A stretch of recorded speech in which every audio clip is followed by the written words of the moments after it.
insípida, inodora e incolor. A água, o futuro ouro do planeta Terra, é uma dor de cabeça para os cariocas e para os brasileiros desde os tempos do Império. Quer mais saber sobre a nossa relação com esse líquido maravilhoso? Então, segura aí!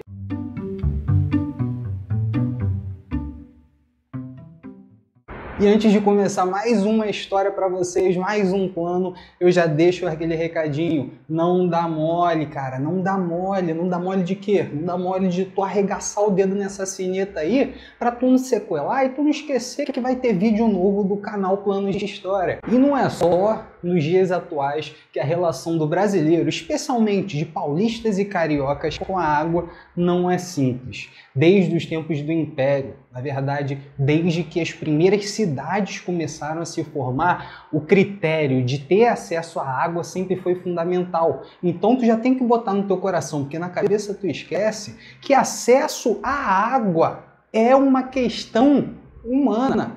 Se você perceber, parar para pensar, você vai lembrar que as primeiras civilizações, as grandes civilizações que começaram a se formar, que você lembra, aprendendo no sexto aninho, a civilização mesopotâmica, a civilização egípcia, por exemplo, são dois grandes exemplos de civilizações que se formaram em torno de rios, desde o fim da pré-história.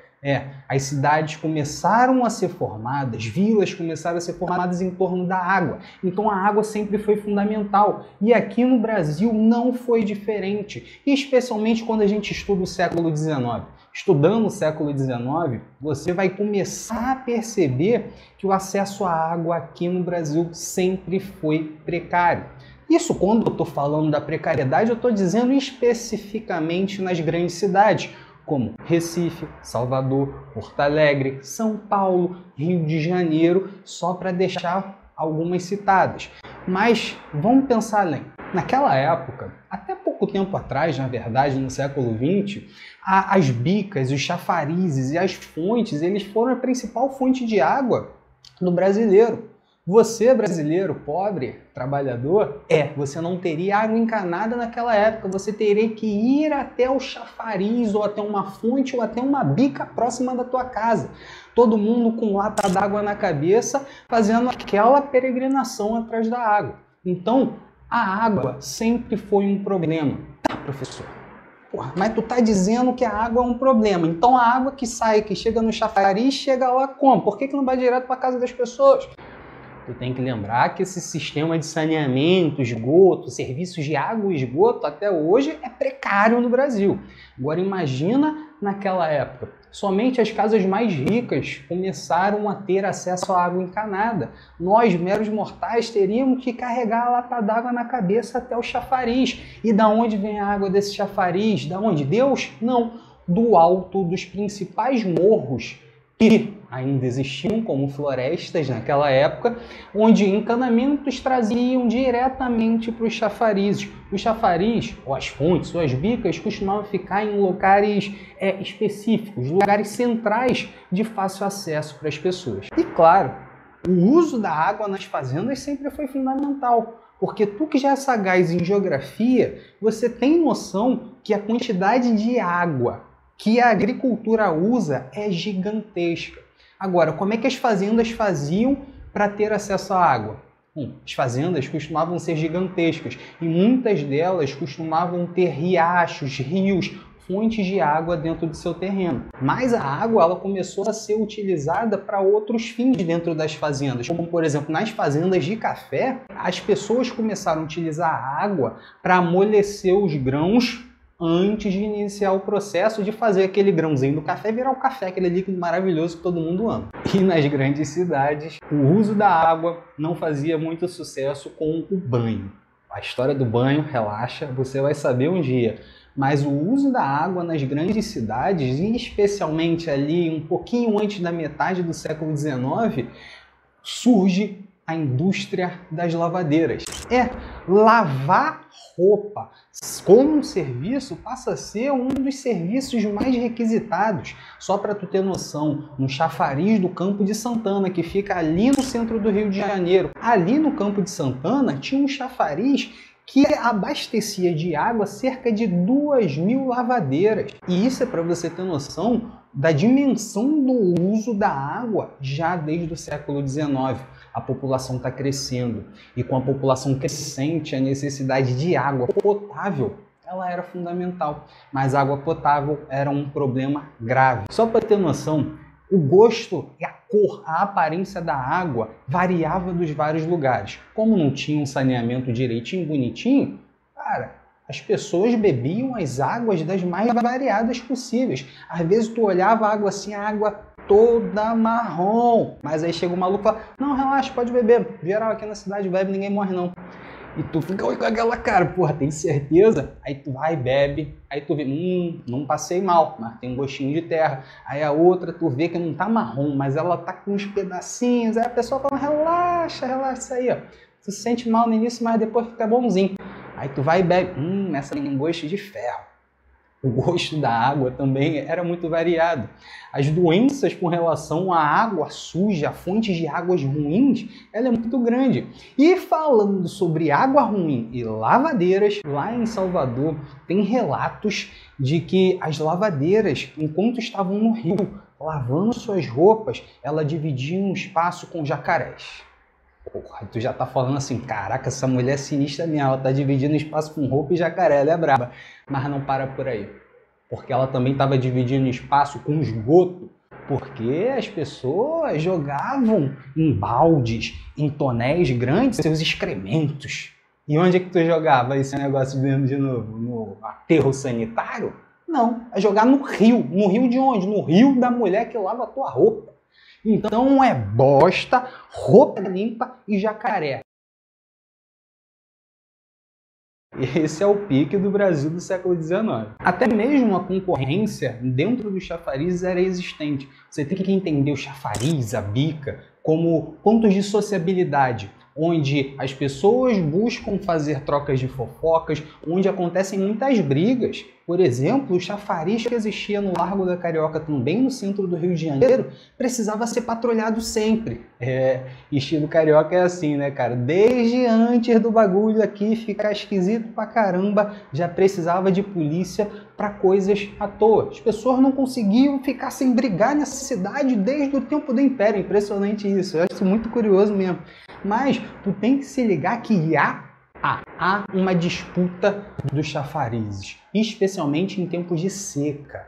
Porque em tempos de seca, a quantidade de água que chegava no chafariz era pequena, caía gota a gota. E a disputa existente eram entre pessoas escravizadas que tinham como uma das funções buscar água no chafariz. Pessoas livres que precisavam ter acesso à água também disputavam espaço no chafariz e na bica, mas também tem os aguadeiros. Quem são os aguadeiros? Os aguadeiros são os caras que vendiam água. Porque pensa, só o que eu tô falando, tu já tá imaginando um trabalho que dava para tu beber um copo d'água, tomar um banho, fazer uma comida, um arrozinho, um feijãozinho, dava um trabalho.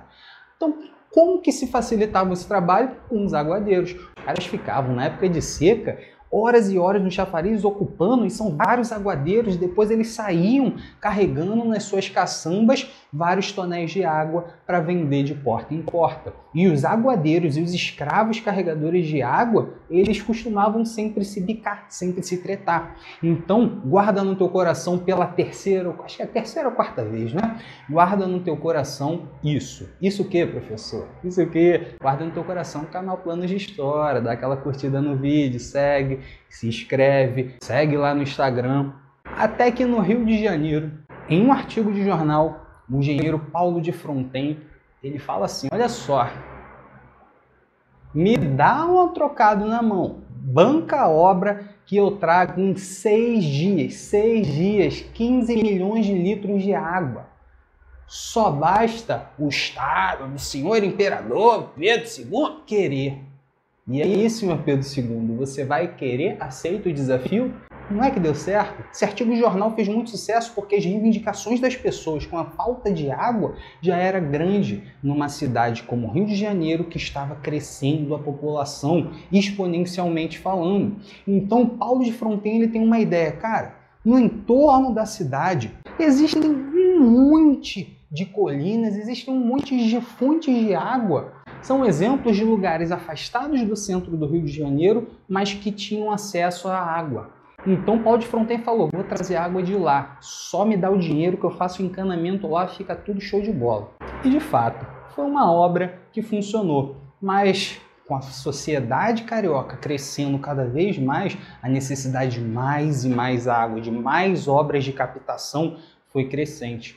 Antes dessa captação da Baixada Fluminense, a nossa água saía do Morro do Corcovado. O Corcovado saía direto passando pelos Arcos da Lapa, porque os Arcos da Lapa antigamente eram um aqueduto, tipos romanos, tanto que se você parar para comparar um aqueduto romano com um aqueduto da Lapa, você vai ver que é tipo a mesma estrutura. Então o que hoje é um bondinho da Lapa, uma passagem para o bondinho de Santa Teresa, naquela época era um aqueduto da água que saía do Morro de Corcovado e ia para as principais fontes no centro do Rio de Janeiro, que eu já te falei não era suficiente de coisa nenhuma, a gente se ferrava por causa de água desde sempre, e a água encanada é para quem? Para quem tem bala na agulha. Para quem tem bala na agulha. Então o problema da nossa relação com a água, do nosso acesso à água, não é coisa da modernidade. E o ano de 2020, que é aquele ano que a gente está torcendo logo para chutar para ir embora, o ano de 2020 ele foi pesado também para o Rio de Janeiro. O ano de 2020 já começa com a famosa geosmina. Geosmina que dá aquele cheirinho gostoso de bosta, aquele gostinho. Não é gostoso, gente. Eu bebi água com geosmina, é ruim pra caramba. Mas a geosmina contaminou a nossa água. A geosmina barra as ingerências políticas da administração da empresa de água do Rio de Janeiro, que é a SEDAI. Então, a crise hídrica que afeta hoje, esse vídeo está sendo gravado hoje, dia 30 de dezembro, antes do Réveillon, e hoje tem crise hídrica no Rio de Janeiro. Então, meus amigos, minhas amigas, guarda no teu coração, no futuro a água vai ser extremamente valorizada. Então, dê valor para a água, que a nossa relação com a água, apesar de ser de abundância, porque graças a Deus na nossa casa tem água encanada, não é todo o Brasil que tem acesso a essa água encanada. É privilégio nosso termos acesso a essa água. Então a gente precisa cuidar bem, até porque é um problema histórico. Estudar história é bom por causa disso. A gente aprende até sobre a nossa relação com a água, olha que maravilha. Então, para você que conseguiu ficar até o final desse vídeo, um beijo no coração, divirtam-se muito, assistam todos os outros vídeos do nosso canal. Então, meus amores, se cuidem, um abraço.